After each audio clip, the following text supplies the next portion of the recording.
राज्यामधल्या विधान परिषद निवडणुकांमध्ये काँग्रेसची होत असलेली पिछेहाट आता पक्षामधील अंतर्गत मतभेदांशी जोडली जाते आहे। विश्वसनीय सूत्रांच्या माहितीनुसार एआयसीसीने राज्यामधल्या बड्या नेत्यांनी किंवा त्यांच्या निकटवर्तीयांनी निवडणुकीच्या रिंगणामध्ये उतरावं अशा सूचना दिल्या होत्या।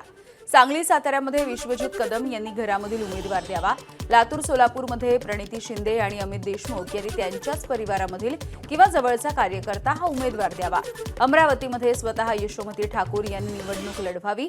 नागपूरमध्ये नितीन राऊत यांनी नातेवाईक किंवा कार्यकर्ता निवडणुकीच्या रिंगणामध्ये उतरवावा। चंद्रपूरमध्ये विजय वडेट्टीवार यांनी आपला नातेवाईक किंवा कार्यकर्ता उभा करावा अशा सूचना देण्यात आल्या। मात्र या सूचनांकडे अनेक वरिष्ठ नेत्यांनी दुर्लक्ष केल्याचा दावा होतोय। परिणामी अनेक ठिकाणी नौखे आणि कमी परिचित असे उमेदवार मैदानामध्ये उतरल्यामुळे काँग्रेसला फटका बसल्याची चर्चा आहे। त्यामुळे विधान परिषद निवडणुकीमधल्या अपयशामागे काँग्रेसमधला अंतर्गत कलह आणि वरिष्ठ नेत्यांची भूमिका कारणीभूत ठरली आहे का असा सवाल आहे।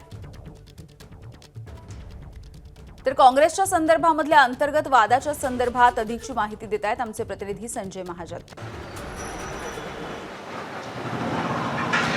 नक्कीच राज्यात ज्या काही विधान परिषदा निवडणुका होऊ घातल्या आहेत या निवडणुकीसाठी ऑल इंडिया काँग्रेस कमिटीने एक रणनीती आखली होती। खरं तर निवडणुकापूर्वीच ही रणनीती आखली होती।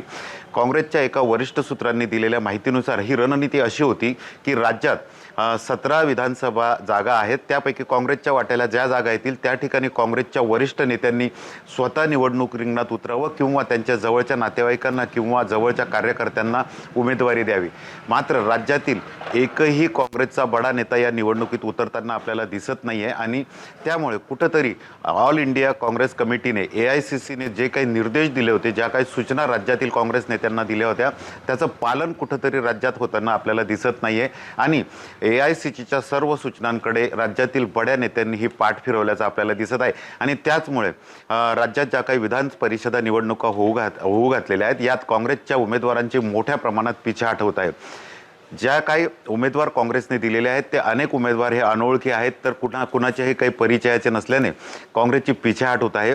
खरं तर राज्यातील जे बडे नेते आहेत, काँग्रेसचे जे बडे नेते आहेत या सर्व बड्या नेत्यांनी आता विधान परिषद निवडणुकांकडे पाठ फिरवल्याचं चित्र आहे आणि त्यामुळे कुठेतरी काँग्रेसची पिछेहाट होत आहे। अनेक ठिकाणी उमेदवार हे माघार घेत आहे।